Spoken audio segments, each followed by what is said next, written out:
তখন ওইখানে হলো ইসলামিক আইন। কিসের আইন? ইসলামিক আইনে কি যদি চুরি করে ধরাকা, তাহলে প্রথম বিচারে তার ডান হাতটা কেটে দিতে হবে। আমাদের বাংলাদেশে আছে এই নিয়ম?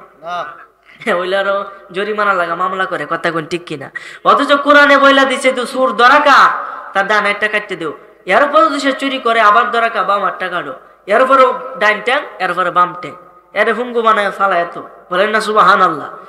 এরকম তো হইতো তাহলে কি দেশে চুরি হইলইলে যে ধরা খাইলে হাত কেটে লেন যাবো? বলেন চুরি হইলইলে যদি কাউকে হত্যা করে, হত্যার বদলে তাকে হত্যা করতে হবে। এটা পবিত্র কোরআনের আইন। ওহন যদি যে ব্যক্তি হত্যা করব, সেই ব্যক্তি তো জানে যে আমাকেও তো মারবো, তাহলে কি মারবো কোনোদিন? এই জন্য এই আইনটা আমাদের বাংলাদেশে নাই। আরব দেশে, আরবি দেশে এই আইনটা আছে, চুরি করলে হাত কাটিয়ে দেয়। ইব্রাহিম আদহাম গেছে ওই রাষ্ট্রের মধ্যে, ওই রাষ্ট্র ছিল ইসলামিক রাষ্ট্র। ইব্রাহিম আদহাম যে এত বড় একজন বাদশাহ, আবার তার অধীনে কাজ করতেছে, এটা ওই বাদশাহ জানে না।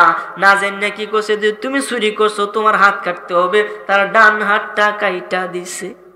আপনারা একটু দোয়া করেন আল্লাহ যাতে বড় করে। আমরা দোয়া করতেছেন, আস্তে আস্তে কি বড় হইতেছি না? কোনটা কোন? আমার তো লাগতেছে হইতেছি, কারণ আপনারা দোয়া করতেছেন। আমরা দোয়া আল্লাহ কবুল করে, বলেন আলহামদুলিল্লাহ। যারা পিছনে দাঁড়িয়ে আছেন, আপনারা যদি একটু কষ্ট না হয়, যদি বসতে পারেন, তাহলে আমি খুব খুশি হইলাম।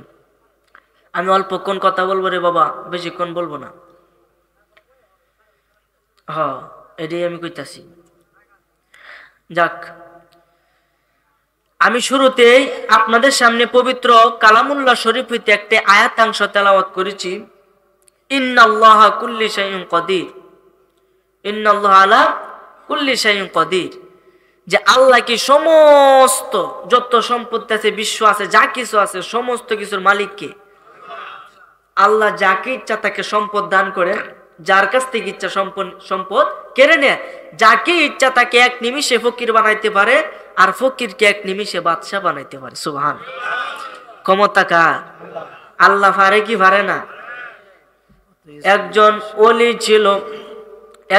ওলি ছিল, নাম হলো তার ইব্রাহিম আদহাম। নাম শুনছেন নি? ইব্রাহিম আদহাম ছিল 49টা রাষ্ট্রের মালিক। সুবহানাল্লাহ বলেন। ওই ইব্রাহিম আদহাম 49টা রাষ্ট্রের মালিক ছিল রে বাবা। তাহলে মনে ছোটখাটো ধনী? হ্যাঁ, আই সভ্য না। এর মতো ধনী টিহা যদি খালি সারা জীবন বেচছেও কা, এরপরে তার জীবন গিয়া তার সন্তানের দিকে 14 গোষ্ঠীর জীবন যাবো। সুবহানাল্লাহ কইতেন না? এত হোটেল সম্পত্তি, উনি এমন আল্লাহর ওলি ছিল, তার সম্পত্তির প্রতি এত লোভ ছিল না, কিন্তু তার বাদশাহী, সে অনেক টাকার মালিক ছিল। সে প্রতিদিন কোরআন মাজিদ তেলাওয়াত করত এবং এটার তাফসির অর্থ সে বুঝতে পারত।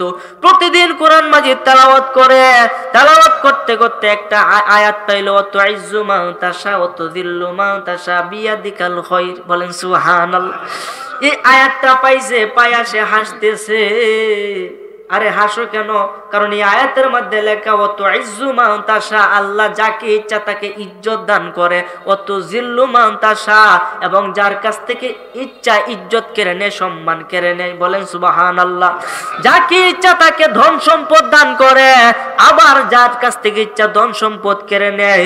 বাদশারে ফকির বানাইতে পারে, ফকিরকে আবার বাদশাহ বানাইতে পারে। এই আয়াতের তাফসীর পড়া সে ব্যক্তি হাসলো কেন? কারণ তার যে এত এত সম্পত্তি, সে আয়াতটা বেশি বিশ্বাস করতে পারতো না। হাই রে, আমার তো এত এত সম্পত্তি, তাহলে আমি কেন আবার বাদশার থেকে একসাথে ফকির কিভাবে হব? না, আমি আল্লাহর এই আইনটা আমি মানতে পারছি না। সুবহানাল্লাহ।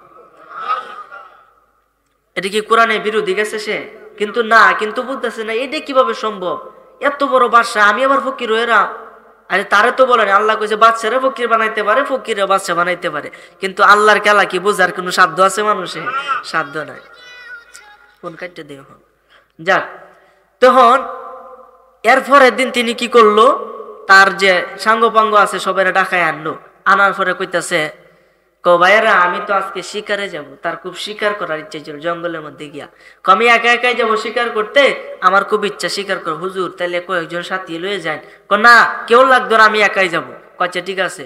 গোড়া সাজাইয়া দিছে, বাদশাহী গোড়া, বুঝেন তো কত হাই ফাই। বাদশাহী গোড়া সাজাইয়া ওই ইব্রাহিম আদহাম ওই গোড়ার পিঠে চইরা জঙ্গলের মধ্যে চলে গেল। গিয়া কোনো শিকার পাইতেছে না। হঠাৎ করে তার সামনে একটা হরিণ চলে আসলো, হরিণের বাচ্চা দেখতে ফুটফুটি সুন্দর। সে তীর নিক্ষেপ করার জন্য রেডি হইয়া গেল। তীর যখন তার ধনুক থেকে ছাড়বে তখনই তার মাথার মধ্যে আসলো, হাই রে, আমি যদি তার জীবিত দইরা বাড়িতে নিয়ে যাইতে পারি তাহলে আমার সুনাম আরো বাইরা যাবে, আমি যে একজন পাক্কা শিকারী এটা মানুষ জানতে পারবে। তখন কাছে ধরি, তিনি কি করছে, ঘোড়া দিয়ে যাইতেছে কিন্তু ধরতে পারে না। ঘোড়ার থেকে নামছে, নামার পরে হাতে নাগালে আসে, আবার দৌড় মারে জায়গা, আবার ধরতে যা, আবার দৌড় মারে, ধরতে ধরতে ধরতে ধরতে তার ঘোড়াও তার সাথে যা একেবারে গভীর জঙ্গলের ভিতরে যখন প্রবেশ করে ফেলছে ওই সময় ওই হরিণটা হারায় গেছে আর সন্ধ্যাও গনায় আইছে। এখন বাড়ির রাস্তা বইলেছে। সুবহানাল্লাহ বলে। আরে নদীর এপার ভাঙ্গে ওপার ঘরে, এই তো নদীর খেলা। সকাল বেলা ধনীর তুই ফকির সন্ধ্যা বেলা, ঠিক না ঠিক? আরে বাহাদুরি করো সম্পদের, হ্যাঁ ময়রা দেহ না কি উপায় হয়, কথা কোন ঠিক কিনা? কয়বার যদি মুক্ত হই তারা তুমি প্রকৃত ধনী। আর যদি যতই ধন তোমার সম্পত্তি তা হ্যাঁ যদি কবরের মধ্যে ধরা খাও এই সম্পত্তি তোমার ওই কবরের সাথী হইতো, ঠিক না বেটি? এই জন্য রক্তের বড়াই করা যাবে না, টাকার অহংকার করা যাবে না, শরীরে শক্তির বড়াই করা যাবে না। শক্তিও একদিন শেষ হবে, ধন সম্পদও শেষ হবে, তুমিও শেষ হবে, এইগুলা খাইব কি রায়, কথা কোন ঠিক কি না? এই জন্য আমার ভাইরা, বাবারা, বন্ধুরা, ওই ইব্রাহিম আদহাম যখন জঙ্গলের গভীরে চলে গেল আরেক রাষ্ট্রের মধ্যে, এটা কি তার একটা অধীনে, মানে যে 49টা রাষ্ট্রের মালিক, এই একটা অধীনে সে চলে গেল, ঘুরতে ঘুরতে জঙ্গলে ওই প্রান্তে চলে গেল। এটা পড়ছে এই রাজ্যের মধ্যে। তখন অন বাড়ির রাস্তার ভাই না, অন গেছেও না, চিনেও না। অন কি করবো, রাত্র হয়ে গেছে, হন্দু জঙ্গলে তাহে বলেন জঙ্গলের মধ্যে কি বাঘ ভাল্লুক আছে না? এর ভয় তো আছে। সে কি করছে, কইরে হন্তেন তাহান যেত না, গাছে উঠল লাগবে, বলেন সুবহানাল্লাহ। তার গোড়াটারে গাছের নিচে বাইন্দা ওই ইব্রাহিম আদহাম ওই গাছের উপরে ওইটা সুন্দরভাবে বৈশা রইছে। ওই দিকে যেই রাজ্যের মধ্যে ওই ইব্রাহিম আদহাম পড়ছে ওই রাজ্যের বাদশার গুড়া চুরি হয়েছে। সুবহান কার খেলা? আরে গুড়া কেরে চুরি হয় এই টাইমে? এটা বোঝানোর জন্য যদি বলি তাহলে আরো আধা ঘন্টার দরকার, ওই দিকে যাব না, আমি সংক্ষেপে বলে শেষ করে দিব রে বাবা, কারণ মাইকটাও বেশি সুবিধা না, আমিও সুবিধা না। যাই হোক আমার ভাইরা, বাবারা, বন্ধুরা, গাছের উপরে উঠছে, ওই দিকে বাদশার গুড়া চুরি হয়ে গেছে, বাদশার মাথা গরম হয়ে গেছে।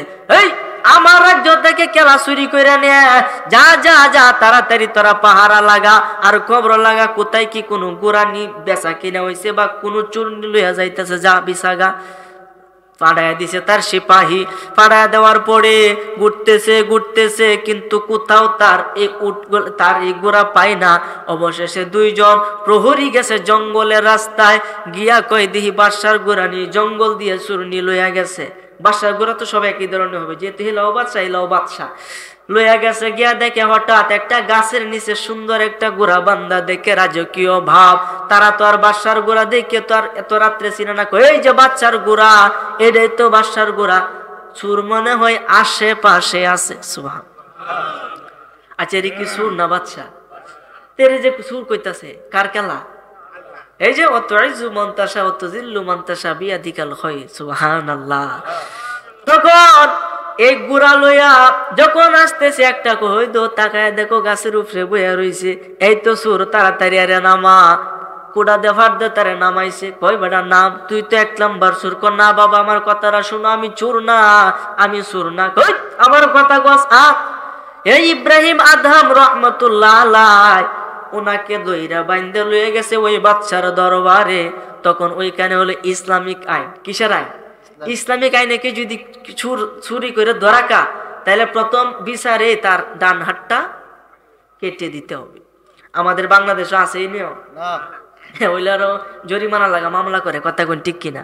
অথচ কোরআনে বইলা দিছে তো চুর ধরাকা তার ডান হাতটা কাটতে দেও। এরপর যদি সে চুরি করে আবার ধরাকা বাম হাতটা কাটো, এরপরও ডাইন ট্যাং, এরপরে বাম ট্যাং, এর হুঙ্গু বানায় ফালা। এত বলেন না সুবহানাল্লাহ। এরকম তো হইতো তাহলে কি দেশে চুরি হইলইলে যে ধরা খাইলে হাত কেটে লেন যাবো? বলেন চুরি হইলইলে যদি কাউকে হত্যা করে হত্যার বদলে তাকে হত্যা করতে হবে, এটা পবিত্র কোরআনের আইন। ওখান যদি যে ব্যক্তি হত্যা করবো সেই ব্যক্তি তো জানে যে আমাকেও তো মারবো, তাহলে কি মারবো কোনোদিন?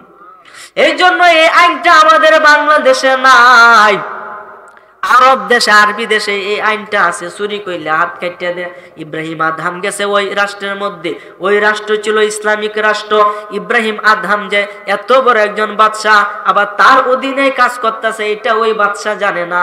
না জেনে কি করছে, তুমি চুরি করছো তোমার হাত কাটতে হবে, তার ডান হাতটা কাইটা দিছে। এখন বলেন, আপনি যত বড় ধনী হন, আপনার যদি শরীরের একটা অঙ্গ না থাকে, বলেন এই সম্পত্তি কোনো কাজে আসবে? আচ্ছা যাক, পরে বলতেছে বাদশাহ, আচ্ছা ইব্রাহিম আদম কইতেছে, বাদশাহ সাহেব আমি চুরি করছি মানলাম, মানে আমার হাতটা যদি আপনি দিয়ে দেন তাহলে খুব উপকার হয়। কই কাটা হাত দিয়ে তুমি কি করবা? দরকার আছে, তুমি আমার তো চলন লাগবো, হাতটা দিয়ে দিয়ে হয়। হাত দেয়া দিছে, আবার জঙ্গলে চলে গেল। হাতটা রাখছে, নামাজ পড়ে, ওযু কইরা নামাজ পড়ে, আর কোরআন মাজিদ তেলাওয়াত করে, আর খালি কান্দে। মানুষের রাস্তা দিয়ে হাইটা যা, এই যে এত বড় বাদশা, মানুষ তারে চিনে না, অথচ তার অধীনে কিন্তু তারা তাহে। সুবহানাল্লাহ। এত বড় একজন বাদশা, তিনি রাস্তার মধ্যে বসে কোরআন মাজিদ তেলাওয়াত করে, মানুষ 1 টাকা 2 টাকা 5 টাকা তারে দান করে। বলেন এটা কি ফকির না ধনী? হ্যাঁ, রাস্তা যে ভিক্ষা করে আর কি বড় কোটিপতি? আহা রে, এমন ফকির আপনি হাত কাটা, তিনি কোরআন মাজিদ তেলাওয়াত করে, এত মধুর কণ্ঠ, মানুষ শূন্য তারা 5-10 টাকা দেওয়ার পরে উনি সংসার চালায়, মানে সংসার বলতে তার নিজের জীবনটাকে চালায়। তখন আমার ভাইরা, বাবারা, বন্ধুরা খুব মনোযোগ দেন, আমার দিকে মনোযোগ দিবেন। এই ভাই আমার দিকে মনোযোগ দেন, ওই দিকে না। তখন ইব্রাহিম আদহামের যখন হাত কাটলো, তিনি জঙ্গলের মধ্যে বসে কোরআন মাজিদ তেলাওয়াত করে, কোরআন মাজিদ তেলাওয়াত করে মানুষ তারা টাকা দেয়। ওইদিকে যেই বাদশা ওই ইব্রাহিম আদহামের হাত কাটছিল, ওই বাদশার একটা ফুটফুটি সুন্দরী একজন মেয়ে ছিল। এই মেয়েটা বেশ বড় সড়ো হইতেছে, মোটামুটি বিয়ার বয়স হইয়া যাবে এরকম টাইম, কিন্তু মেয়ে কোরআন মাজিদ শিক্ষা জানে না। এর কোরআন মাজিদ শিক্ষা করার জন্য একটা ইমার্জেন্সি একটা শিক্ষক প্রয়োজন। এখন শিক্ষকের জন্য খোঁজ লাগায় দিছে। বাচ্চার হুজুরে বলতেছে, হুজুর আপনি যে ওই সূরার হাত কাটছিলেন, ও কিন্তু খুব ভালো তেলাওয়াত করে, আপনি যদি রাজি থাকেন তাহলে আমি তারে আনতে পারি। সুবহানাল্লাহ। ও হ্যাঁ, তো অনেক আগে চুরি করছে, হন তো মনে ভালো হয়েছে। হুজুর হন একবারে পাক্কা ইমানদার, ভালো। কয়েছে তে আনো, আনে যেহেতু ফরাইবো ফরাক আনো। গেছে ইব্রাহিম আদম রে আবার ধরে আনছে, বাদশার হুকুম যাইতে হবে। কোনা আমি যাব না, বাদশার হুকুম আসতেই হবে। এই কথা বলে ইব্রাহিম আদমকে আনছে, আমার মেয়েকে তোমাকে কোরআন মাজিদ শিক্ষা করাইতে হবে। আচ্ছা ঠিক আছে, আমি শিক্ষা করাবো। কোরআন মাজিদ পড়াইতেছে, মেয়েও খুব ভালোভাবে পড়তেছে। হঠাৎ করে ওই যে আয়াত পাইয়া সে ব্যক্তি মনে মনে সন্দেহ করছিল, তুইজ্জু মান তাশা ওয়া তুযিল্লু মান তাশা বিয়াদিকাল খায়র। সুবহানাল্লাহ বলে। এই আয়াত যখন মেয়েকে পড়ায়, এই আয়াতটার মধ্যে গিয়া ওই ইব্রাহিম আদহাম কাইন্দা দিছে। সুবহানাল্লাহ বলেন। কাইন্দা দিছে, একটু পরে আবার হাসিও দিছে। মেয়ে দেখকে দৌড় মারছে, সর্বনাশটা করছে, কোন ডায়াতের দ্বারা দিছে আমারে ভরানি লাগিয়া, এত স্বভাব ভালো না। আরেকটা বিপদে পড়ছে, কি পড়ছে না, বিপদে কিন্তু পড়েছে। দৌড়ে গেছে বাদশার কাছে, আব্বা আমারে বাঁচাও। মায়া তোমার কি হয়েছে? কোন শিক্ষকের কাছে দিছো আমারে ভরানির লাগিয়া? শিক্ষকের তো স্বভাব ভালো না। কেন? আমারে দেখে একবার কাঁদতাছে, আরেকবার হাসতাছে। ব্যাখ্যা কি তুমি নি জানো? আমি জানি। আর ব্যাখ্যা কি? কই এই ব্যক্তি মনে মনে ভাবতো আমাকে বিয়ে করবে, এই ভেবে সে হাসি দিত, খুশি হইতো, কিন্তু পরক্ষণে সে ভাবে সে একটা গরিব, তার হাত নাই, বাদশার মেয়েরে তো বিয়ে করা যাবে না, এই জন্য সে কান্দে। একবার হাসে বিয়ার আনন্দে, আবার না করার দুঃখে আবার কান্দে। আব্বা এই বেটা স্বভাব ভালো না, তুমি তার বিচার করো। সুবহানাল্লাহ বলেন। বাদশা দৌড়ে আইছে, আয়া কইতাছে, ওই মেয়ে মৌলবী সাহেব, তোমার আনছি নিয়ে আমার মেয়ের দিকে খারাপ নজর দিতা, তোমার নজরে তো খারাপ কেন? তোমার চোখ তো আমি রাখতাম না।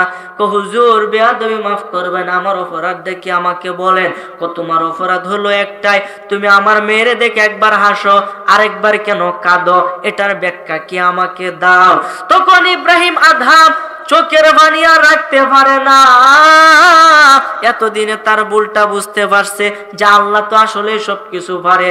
আমি সকালবেলা ছিলাম এত বড় একটা বাদশা, সবাই আমার পায়ের কাছে আইসা মাথা নত করে দিতে, এত বড় একজন বাদশা, আর বিকালের মধ্যে আমার কোনো সম্পত্তি কাজে আসলো না, আমার একটা হাতও হারাইলাম, শেষে আমি ভিক্ষা করে খাইলাম, আর এই দুঃখের কবর ভিতরে সাফায় রাখতাম না, এখন আমি সব কিছু বইলা দেন।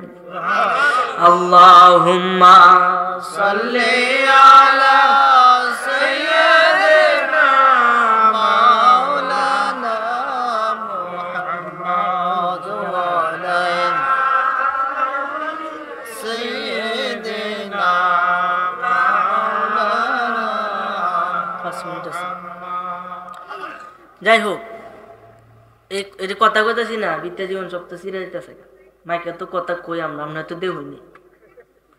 মাহফিলের মেন উদ্দেশ্য আপনার দুইটা বিষয় হয়েছে মেন, একটা লাইটিং একটা মাইকিং, দুইটা ঠিকতা হ্যাঁ। আপনি যে একটা মাহফিল করতেছেন এটা এনে মানুষ না, এই 2-3 গ্রাম মিলে জানবো, ঠিক না বেটি?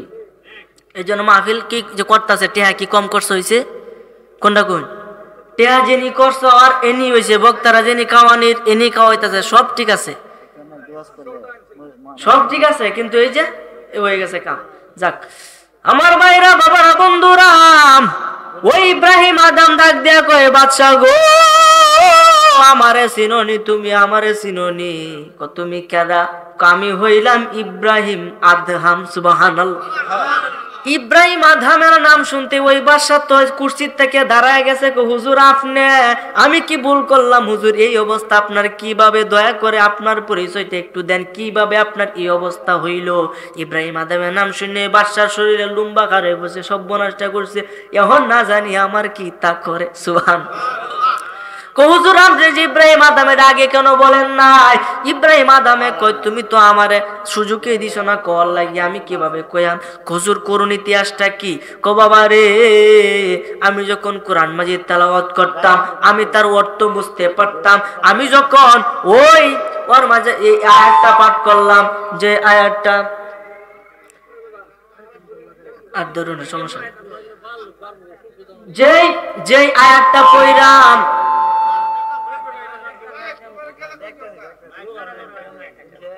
আচ্ছা যে আয়াতটা পড়া আমি মনে মনে সন্দেহ করছিলাম, আমার আল্লাহ বলেছে আমি এক নিমিষে বাদশারে ফকির বানাইতে পারি, ফকিরকে বাদশা বানাইতে পারি, এটা আমি আল্লাহর ক্ষমতা। এই আয়াতটা পড়া আমার ভিতরে একটু সংকট বোধ হয়েছিল, আমি বেশি বিশ্বাস করতে পারি নাই, এই জন্য আল্লাহ আমার সাথে সাথে ফল দেখাইছে। এই ফল অনুপাতে আজকে আমি বাদশা থেকে ফকির হইয়া গেলাম। এই কঠিন এই কথা শুনে বাদশা তো ভাগলো, হুজুর আমার মেয়েকে আপনার কাছে বিয়ে দিতে চাই। সুবহানাল্লাহ। লাস্টে ইব্রাহিম আদম ওই বাদশার মেয়ের বিয়ে করে তার রাজত্ব আবার ফিরে গেছে। বলেন আল্লাহ পারে কি পারে না?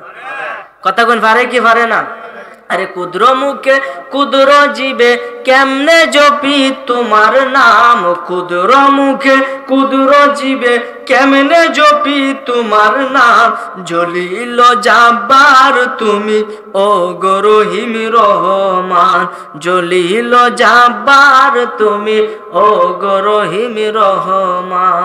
লাখের অধিক নবী তুমি ধরাই পাঠাইলে, মাওলা ধরাই পাঠাইলে, কারো হাতে সহিফা ও শরীয়ত দিলে, আল্লাহ শরীয়ত দিলে, সঠিক পথে আনতে টেনে পথ ভুলে সত ইনসান, জলিল জাব্বার তুমি ও গো রহিম রহমান, জলিল জাম ও গো রহিম রহমান। জোরে বলেন না সুবহানাল্লাহ।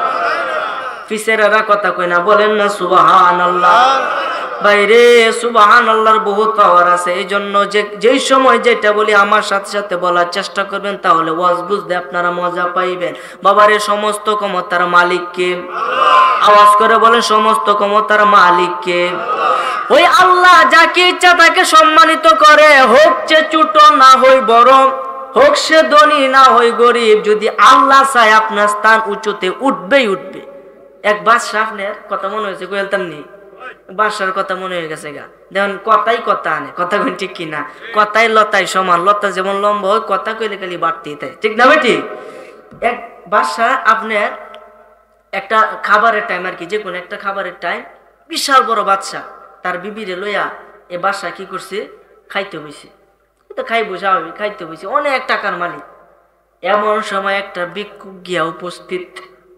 ভিক্ষুক বলতেছে, বাবা 2-3 দিন ধরে কোনো কিছু খাই না, পেটের মধ্যে দানা পানি পড়ে না, যদি দয়া হয় এক মুষ্টি ভাত কি এক মুষ্টি কোনো কিছু খাবার জিনিস তোমার ঘরে থাকলে দিবানি। বাদশার আগে ঘর থেকে বাড়িছে, তুমি আওয়ার আর সময় পাইছো না, সারাদিন কাজ করে এখন বিবির সাথে মজা করে দুলা ভাতও কি তোমরা লাগে শান্তিতে খাইতাম না, যাও তাড়াতাড়ি যাও। ওই ভিক্ষুক যাই না শেষে গাছ ধরে বাড়ি থেকে বাহির কইরা দিল। বলেন কাজটা কি ঠিক করলো নাকি ভুল করলো? শুধু ভুল না বড় ভুল? হ্যাঁ, এইসব বোনা। তখন এই ভিক্ষুক মনের ভিতরে অনেক কষ্ট পায়, এই জায়গা চাইরা চইলা গেল। চলে যাওয়ার পরে ওই বাদশা যা কাজ করতো, কাজের মাঝে আর বরকত নাই, যে নই ধরো এনই লস, ব্যবসার যা এনো লস, কৃষি কাজ করে এনো লস, বাসা এটিও না এনই লস, যা কাজ করে সব কাজের মধ্যে লস আর লস।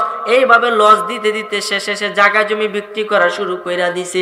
জায়গা বিক্রি করতে করতে করতে করতে শেষে তার বাড়িটা তার অধীনে নাই, এমন হয়েছে তার নিজের বিবিটা তার অধীনে রাখতে পারবে এরকম টাকা তার কাছে নাই। শেষে বিবির হাতে পায়ে ধইরা তারে তালাক দিছে। সুবহানাল্লাহ। কার খেলা? এই যে ভিক্ষুকটারে এত অত্যাচার করে ফাড়াইছে, ভিক্ষুকের মনে কষ্ট গেছে না? আল্লাহ দোয়া করো লাগে না যে কষ্ট গেছে? আরে মন ভাঙ্গা না মসজিদ ভাঙ্গা বিলে সমান, কথা কোন ঠিক কিনা?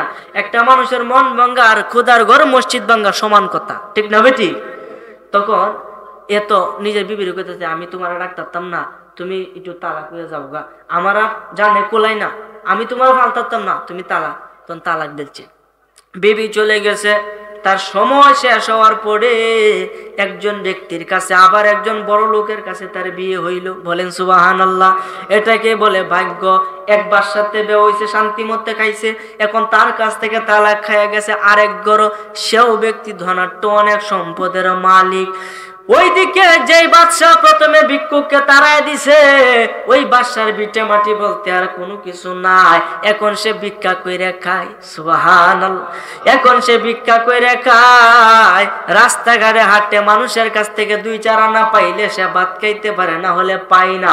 এভাবে হাঁটতে হাঁটতে হাঁটতে হাঁটতে ওই যে বিবি যে বাদশার বাড়িতে বিয়ে হইছে, ওই বাদশার বাড়িতে গেছে। ওই ফকির যা কইতাছে, গিয়া দেখে খাবারের আয়োজন, একটা খাবার হগলে খাইতো এরকম টাইম, গিয়া বলতেছে, বাবা গরু কি কোনো কিছু আসেনি, থাকলে আমার একটু দেও, আমি তো কয়েকদিন যাবত কোনো কিছু খাইতাছি না। এই আচ্ছা বলেন, এই যে কথাটি কইতেছে বিবির কানে কি কথাটি গেছে কি গেছে না? আচ্ছা বলেন, পৃথিবীর সবাই যদি আপনার বুঝলা, আপনার নিজের বিবি কি বুঝলা যাইব? সবসময় যার সাথে তাকেন, সবসময় যার সাথে খাওয়া দাওয়া করেন, কথাবার্তা বলেন, কণ্ঠনা যখন তার কানে গেছে, বিবি তো কান খারাপ হয়ে দিচ্ছে, এই খেলা কইলা আমার হেলার লাগান কণ্ঠটা শোনা যেতেছে, যে শুনিছে কি কয়। ওই বাচ্চা, যে বাচ্চা ওই নতুন বাচ্চা গেছে, গিয়া বলতেছে, ভাই তুমি কিসের জন্য আসছো? খুব সুন্দর ব্যবহার।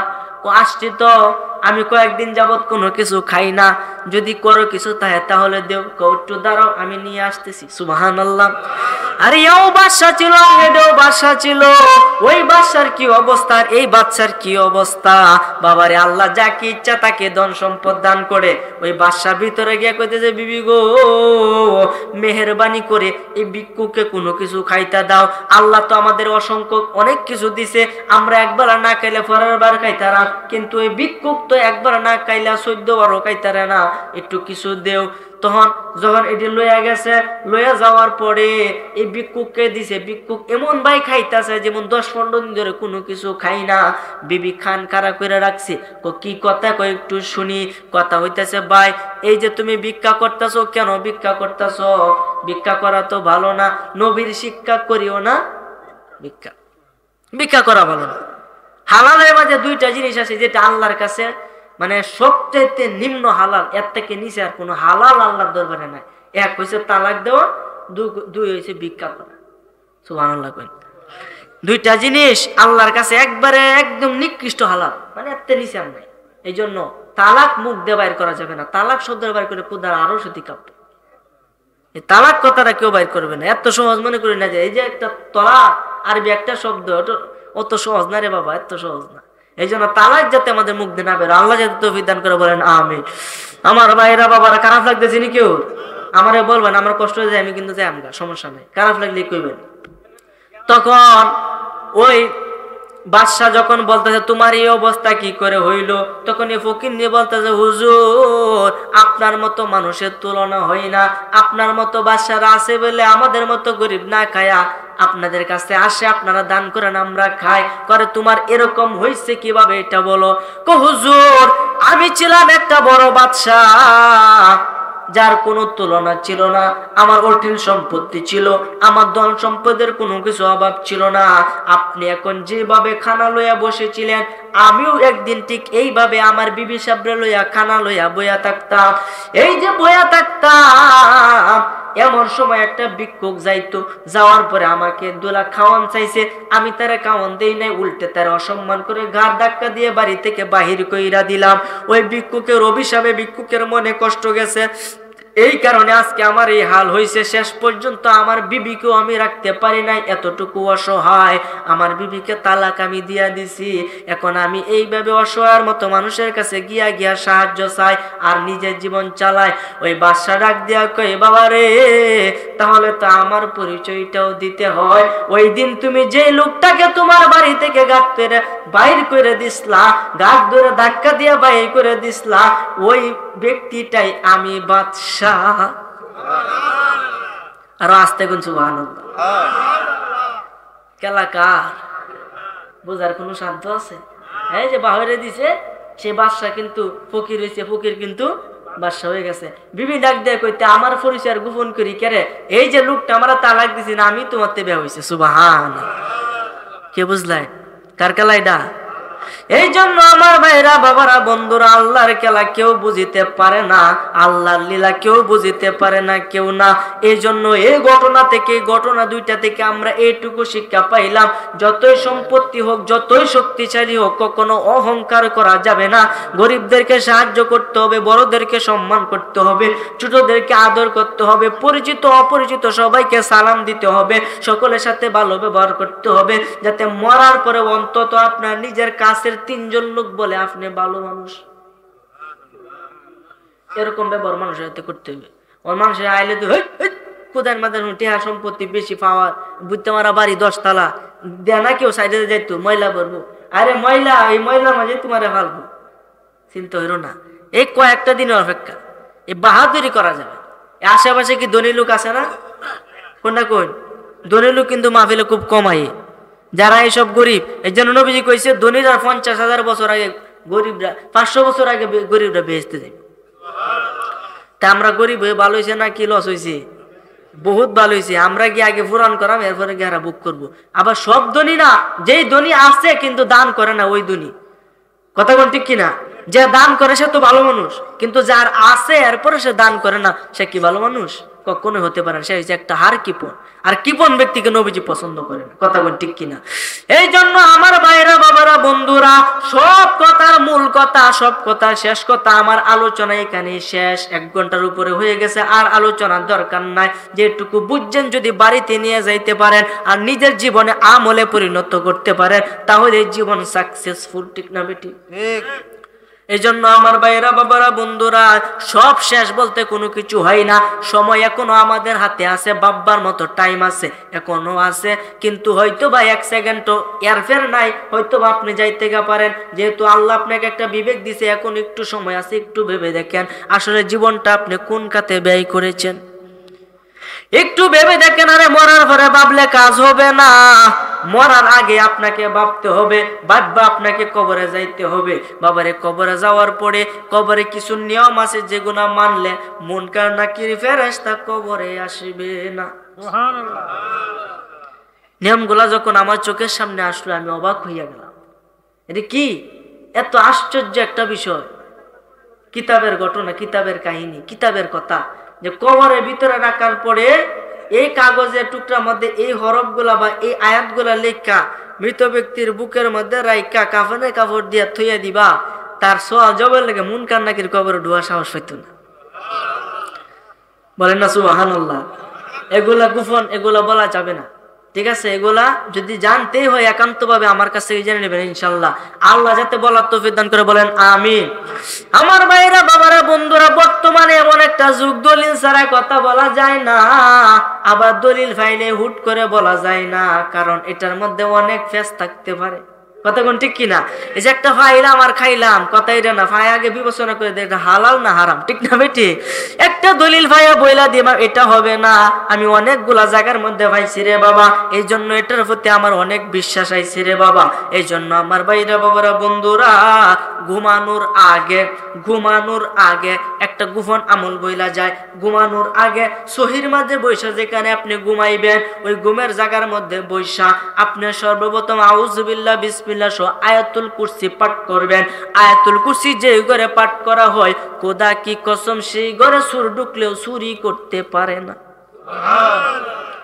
রাস্তাঘাটে অ্যাক্সিডেন্টে আপনার মৃত্যু হবে না, আপনার কাজে বরকত হবে, মরবেন আর বেহেশতে যাইবেন। আয়াতুল কুরসির আমল শুরু করেন।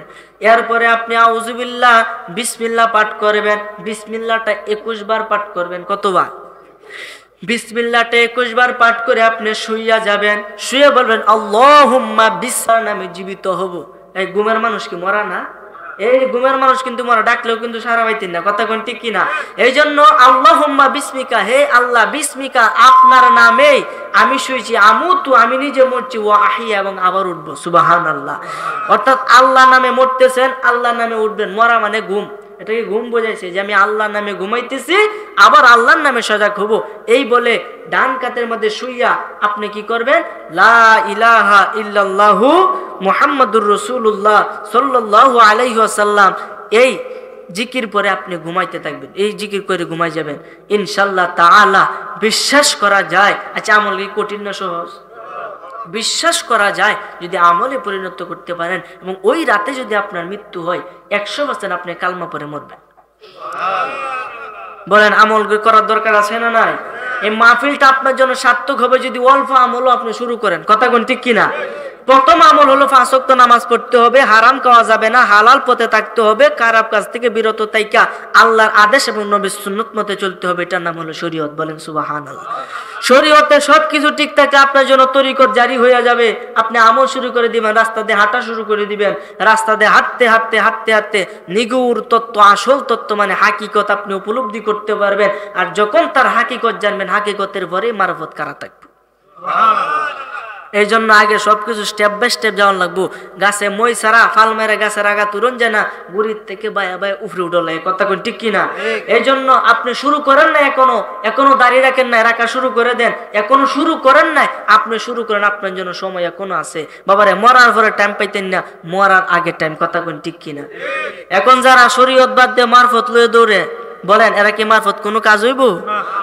এই জন্য আমার ভাইরা, বাবারা, বন্ধুরা, সময় আমাদের নাই, সময় আমাদের শেষ হইয়া যায়। এই জন্য বাবা এখন থেকে আমরা শরীয়তের কাজগুলো শুরু করে দেই। শরীয়তের পরে আমরা তরিকত আমলের পথ, মুক্তির পথে আমরা চলে যাব। মুক্তির পথে গেলে নিগুড় তত্ত্ব আমরা জানতে পারবো। নিগুড় তত্ত্ব জানলে আল্লাহ কোথায়, আল্লাহ কি করে, আল্লাহর আকার কি, আল্লাহ কোন সূরাতে কি হালে আছে, সবকিছুই দেখতে পারবেন। এই মানব দেহে 13টা নদী আছে। সুবহানাল্লাহ কইতেন না? 13টা নদী আছে। 13টা নদী কি, কোনটার রং কি রকম, কোনটা কি, সবকিছু জানতে পারবেন। বাবা এত কিছু বলা যাবে না, আমল করেন, শুরু করেন, ইনশাআল্লাহ পাইবেন। আলহামদুলিল্লাহ বলেন না? যাই হোক, আলোচনা দীর্ঘায়িত করব না। শেষের বক্তা এসে আপনাদেরকে মুনাজ্জিদ আলোচনা বেশি করবে না। আপনারা শেষ পর্যন্ত আসেন নি ইনশাআল্লাহ? ইনশাআল্লাহ আসেন। আসুন এখন আমরা একটু হালকা মিলাদ পড়বো। মিলাদ পড়ার পরেই হুজুর আইসা যাবে। হুজুর এখনই আসবে, মিলাদে এসে শরীক হবে। আসুন সে নবীজিকে একটু সালাম জানাই। ইয়া নবী সালাম,